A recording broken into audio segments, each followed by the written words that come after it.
Hi, everyone. I'm Webster with SAG-AFTRA Foundation, and thank you so much for tuning in to another one of our conversations at home. For everyone watching, the SAG-AFTRA Foundation is a nonprofit organization which is currently raising money for a COVID-19 fund, which is working to support SAG-AFTRA members who are currently out of work due to all of the closed film and television productions. So please check out the link below this video and consider supporting if you're able to in any way at all right now. Today, we are here to talk about the wonderful show Superstore, and we're joined by the wonderfully talented Nico Santos. Thank you so much for taking time out of your quarantine. I wanted to, ask you a little bit about filming the latest season, because I think, as we all know at this point, you didn't get to quite fully finish the season. And what were those last few days like on set as all of this was starting to shift and change? It was such a surreal, surreal, I think it's just like what everybody's feeling right now. For the Superstore family in particular, America had announced that she was leaving the show, and we were hoping that we were going to be able to film the actual finale, but then the shutdown happened and we couldn't film the last episode. So the last moments of working on the show were sort of like this really lame fizzle down. Like, we were so excited to sort of have this like goodbye with America and really have our moment with her. And and as we wrap the season, it's always just like, oh my gosh, like we wrapped another season. But this year, the shutdown happened because of the pandemic, and we got the news like we're shutting down, and then we all had to sort of like clean out our trailers rather abruptly. And I think America, we had shot, most of us had shot our scenes during the beginning of the week. And so the last day that we shut down, the only person working was America. And she was working with only, I think, like 2 other actors who were guest actors for the episode. So she didn't even have us around her in the final day.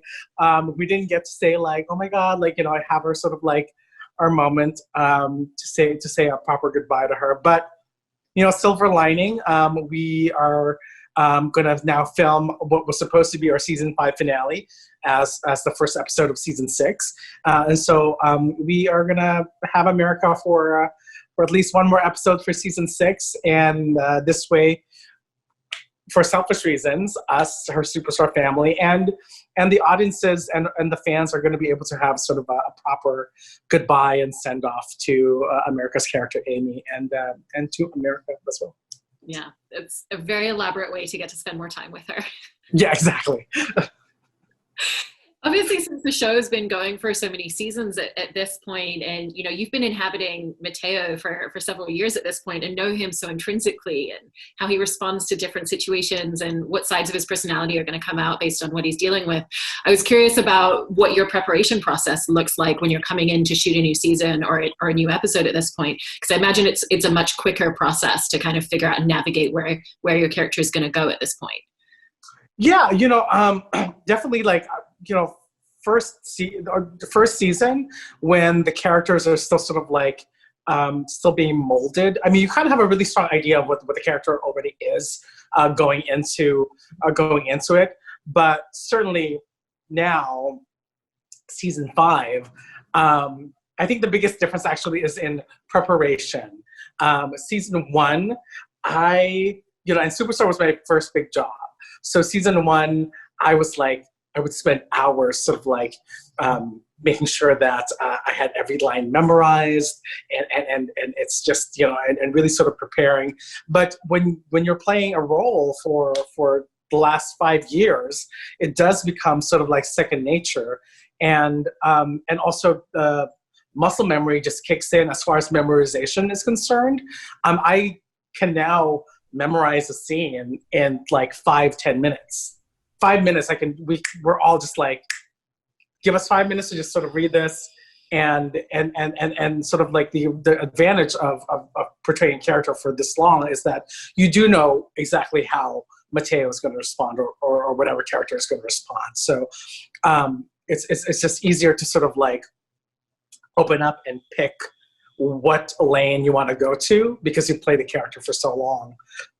And that's such a joy to be able to work at a job like that, to just sort of like where where it's just a quick preparation. Other roles that I've done, you know, there's just a lot of preparation. When you're preparing for a role, there's a lot of work that goes into it. But the advantage of doing a sitcom that's been running for 5 years, you kind of can just like sort of like pop the hood open and take a peek at like, what are we going to use today? And just pick and then go. Yeah, and you mentioned that this was your first big role as an actor, but you had been working for a little while before, and I was interested in the way that guest starring on shows like Two Brick Girls and Mulaney and some of that other TV work that you had done before, the way in which it was a really useful tool and a great learning opportunity for you just to kind of see the mechanisms of how a television set operates for when you finally stepped onto set in Superstore. Yeah, the first few jobs that I got, I was so nervous. And it takes being able to work at this level. It takes a long time to build up to that. It takes a lot of hustle, and that's sort of like disbelief that you even booked the job, like never leaves. I mean, honestly, even going into like the first 2 seasons of Superstore, I would still be like, oh my God, I'm going to get fired any day now. Like, they've found out that I'm a fraud. They've changed their mind. They don't want me. But definitely, like I was lucky enough that I had booked 2 jobs just before I booked Superstore. And it really did sort of like prepare me to sort of like just know what it's like to be on set. Because Superstore was the 5th acting job I ever booked. So I was still very, very green when I walked into it. But luckily I had worked, I had done Two Broke Girls and Mulaney just before I booked Superstore. And both sets were really sort of nurturing and a great environment. And I was lucky enough that going into Superstore that was the case again. Because I've heard so many horror stories from friends of mine who have been working for years. Not all sets are created equal, and sometimes sometimes you don't feel welcome as an artist going into somebody else's home, somebody else's set. So I've just been really lucky that I've been in really nurturing set environments that have been really open and receptive and just nurturing. Yeah. What are some of the ways that you and the rest of the cast then extend that to that nurturing environment when other people are stepping into the role? Because there's so many people who are guest starring, there's so many kind of featured background actors in the show, and you're interacting with so many new characters in every single episode. Well, I mean, like a simple introduction goes a long way.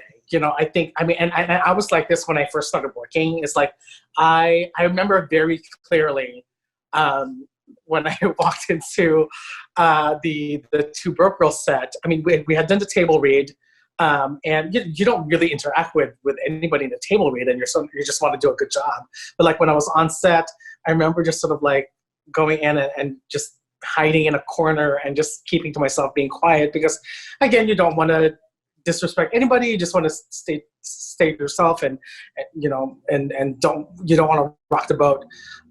But I remember Jennifer Coolidge sort of just looking at me from afar, just like, you can sit with us, like, come over here, and really like that courtesy, like I will always remember that. Like, and so whenever a new actor comes to the set, like we always make sure to just sort of like introduce ourselves and make sure that they get what they need, and also make sure that they're comfortable to ask for what they need.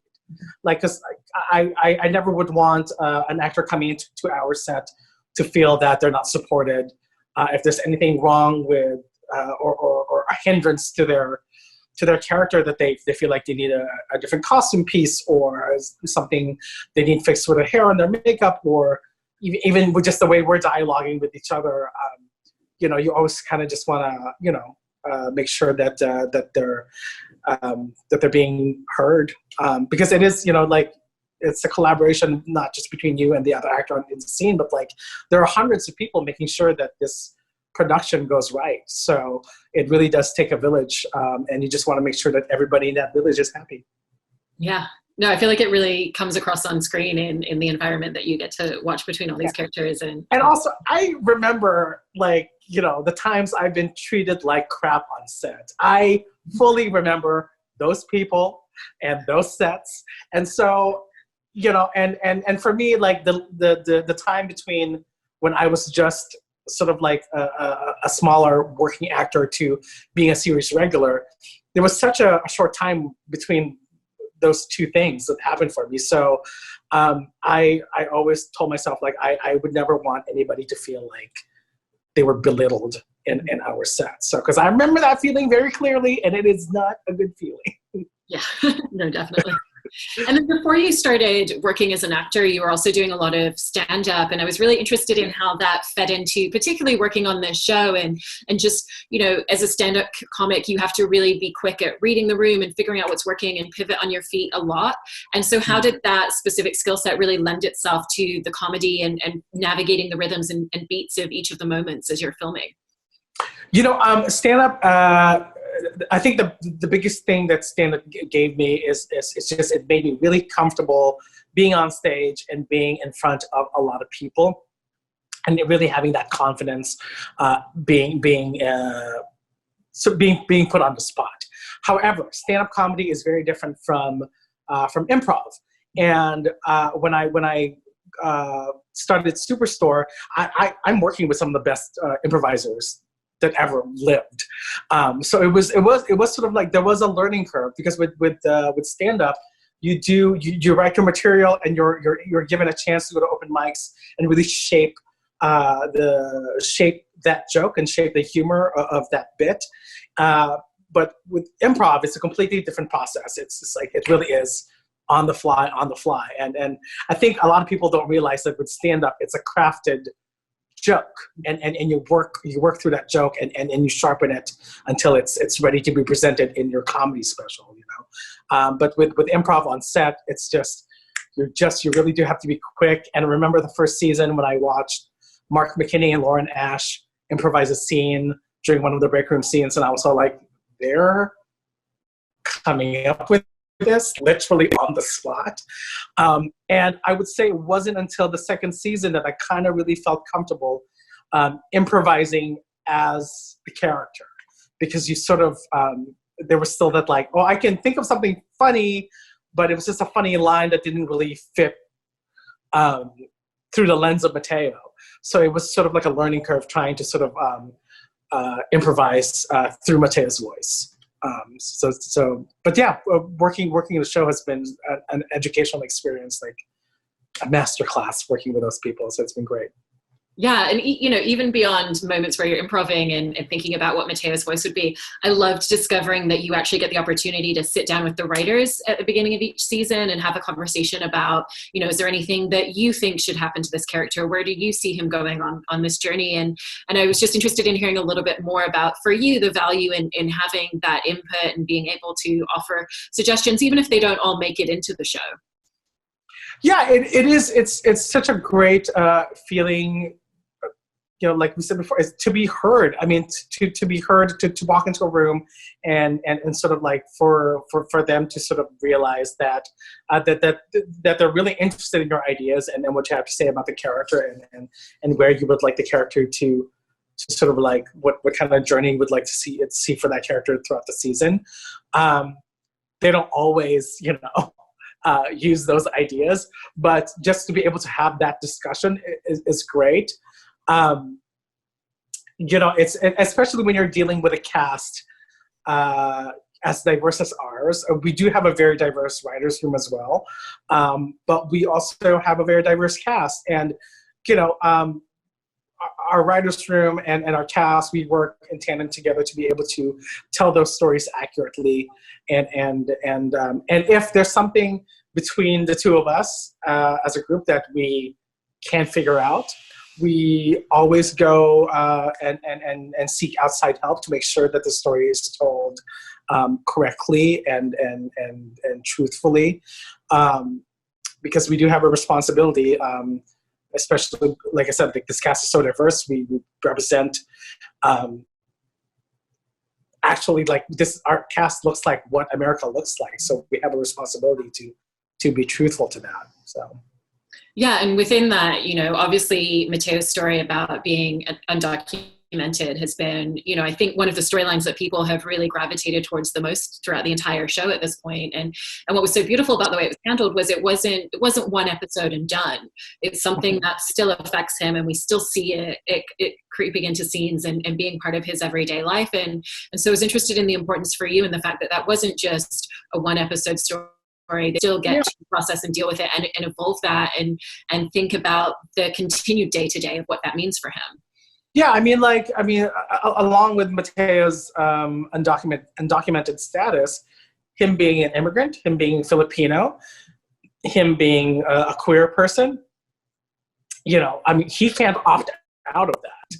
He can't turn that off. So, I mean, it has to be part of his everyday sort of life and the way we tell the story. It doesn't have to be the every topic of every episode doesn't have to center on his being undocumented, his being queer or an immigrant.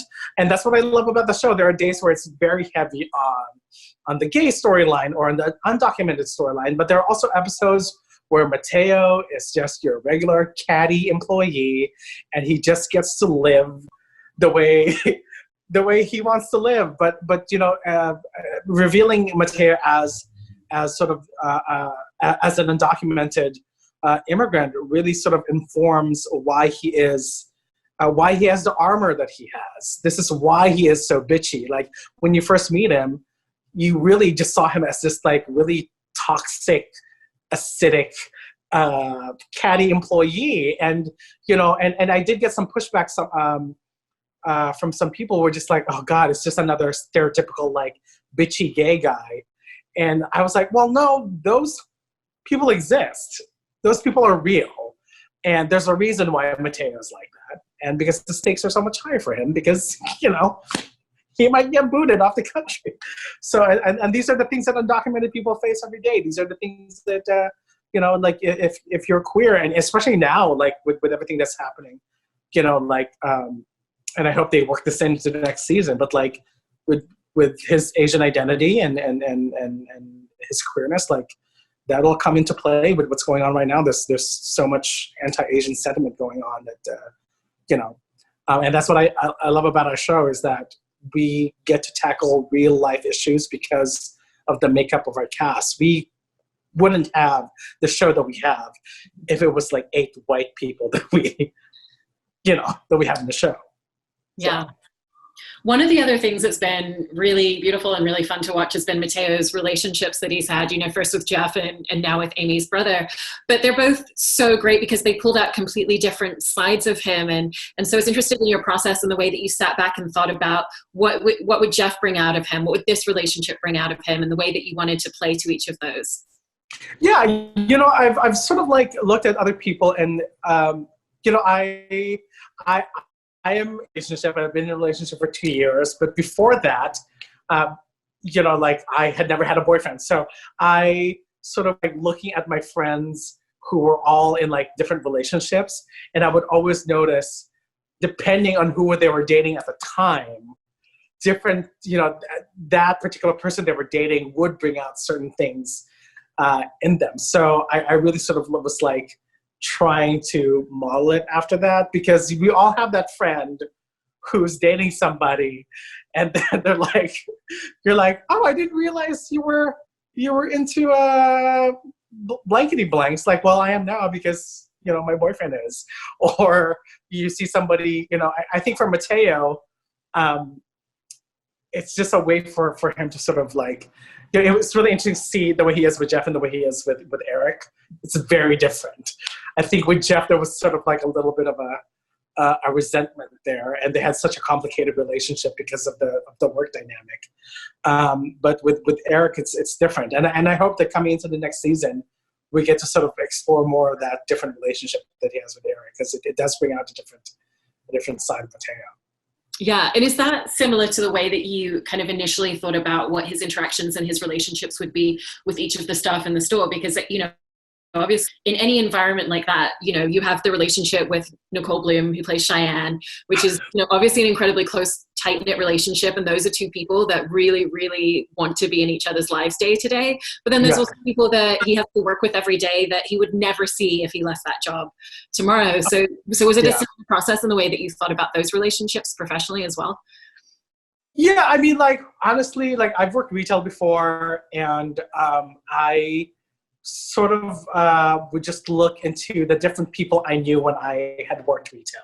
I had modeled Mateo after all the bitchy queens I worked with in retail, because I was like, I know this person. Like, this person, like, I've worked with this person. I know exactly, like, what this person would do. And sort of the different, and every character that we have in Cloud9, I can really sort of like model after other people that I worked with, because, and when people watch our show, that's exactly what they say too. It's like, we have a Mateo at work.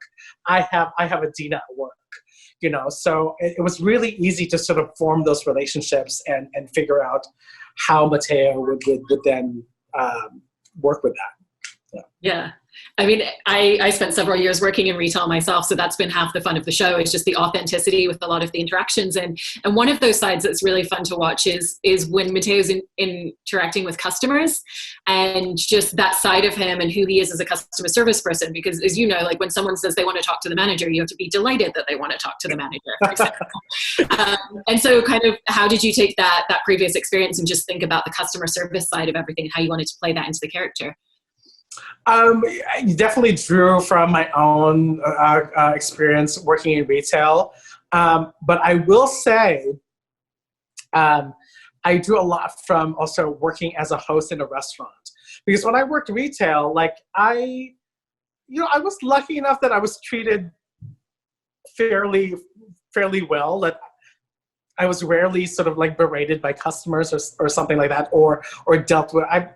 We've dealt with a lot of questionable customers, but it wasn't until I worked at as a host at a restaurant that I was treated like absolute garbage. And it was that experience. I'm like, okay, like, this is probably like the brunt of what somebody who works in a big box store gets.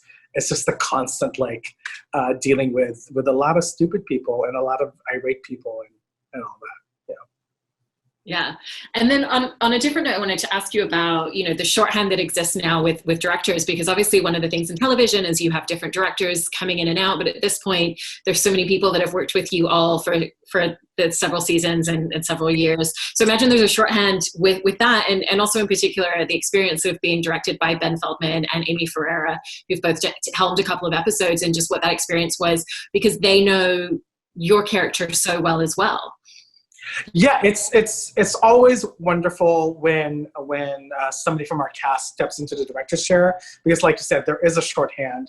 They know exactly what they want from the scene. They know exactly what they want from the character. They know what you can do. They know where you can go right away. And there's never sort of like a discussion of like, are you comfortable doing this? They know what we're comfortable with. They know what we're not comfortable with.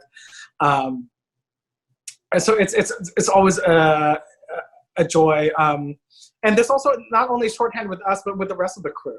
So it does go for a much smoother experience. I also didn't know that there was a different director, like, every time you shot. Because I had only been a guest star before in SoCam. And I was so surprised the second week or the third week we were filming that another director came in, and I was like, what happened to is Ruben not directing this? Oh, we have a different one every episode. Oh, okay. So we never see him again? I was like, I have a lot to learn in this business. And then also, one of the other roles that America had on the show was as a producer. And what was that experience in terms for you and the rest of the cast in knowing that she was involved in decisions behind the camera and what that lent itself to on set, and also just the experience of getting to watch her in that position as well that you were able to learn from?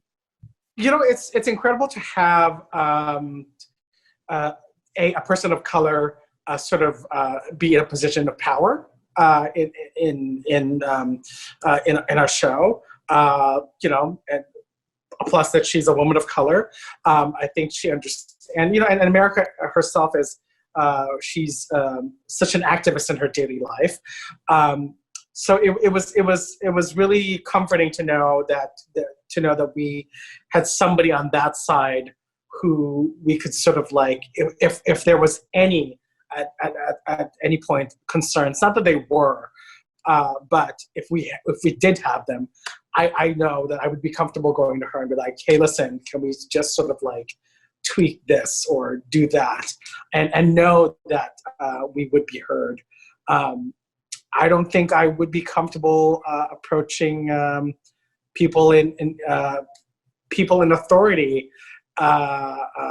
Honestly, if they were just like cis white guys, I would think twice whether I would approach them about my concerns, because, you know, you just never know if you're going to be heard. But knowing that she was a producer, knowing that that she had our backs, and, you know, and everybody in the all of our EPs are very supportive, and they do have our backs. But I mean, I would be lying if I said that I was a little reticent at first to bring up any concerns I had. But knowing that she was part of that group, I could rest easy and know that any concerns that I would have would be heard and would be sort of dealt with. That's really, really wonderful to hear that that's been the environment. And just that level of kind of trust and comfort, and especially people knowing what you're comfortable with and what you're not, transcend into when you're filming with the rest of the cast at this point as well, particularly when you're doing these large ensemble scenes where everybody's on set together, because I imagine that at this point you all know each other's strengths as actors as well, to kind of know when you're doing all that improv where you can push something to and where you can potentially take a scene to together. So how does that really come into play at this point? Oh yeah, I mean, also if they don't want to use it and they don't like it, they let us know. But the great part about working in a show like ours is that we do have, they do give us a lot of freedom to improvise and sort of really play. And truly it is, I feel so lucky and so blessed to work at a show like Superstore. Jobs like this come once in a lifetime. And I don't know. I don't know if my next job will be like this, you know, or if I'll ever work again. That is a thought that crosses every actor's brain, and mine in particular. Like I'm always just like, I'm never gonna work again. I don't know. I always have that thought in the back of my head. And then I watched an interview with Jane Fonda where she said the same thing, and I was like, oh, okay, every actor feels this way. But it is so amazing to be able to be in an environment where they do trust us and sort of just let us go wherever we need to go. And if we go too far, then they're like, come on back. They pull us back and they sort of bring us back to earth. But to be able to just have that freedom is sort of very rare in the industry. So we really don't take it for granted.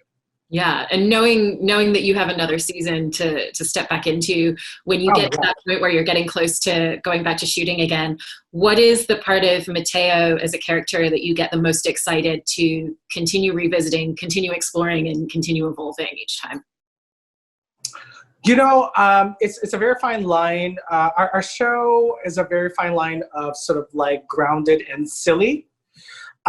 So whenever we approach a new season, first of all, because we go on like a 4-month hiatus break, the first couple of weeks before we start shooting, I actually watch a few episodes just so I sort of get the rhythm again of his mannerisms or his voice. Because you do forget after being on break, even though you play the character for so long, you just sort of need like a quick refresher. But I am excited every time we go into we have our meeting about like where we'd like the season to go. And you get that first script, the first table read. It's just really exciting to sort of like be able to delve into what is Mateo going to be pissed about this episode? Who is going to bear the brunt of his ire basically. I get really excited about that because there's always somebody, you know, whether it's rational or not, somebody's always the brunt of his ire. Well, I'm so excited for the prospect of getting to continue watching that whenever we're back into production on television again. And thank you so much for taking time to talk today. Thank you.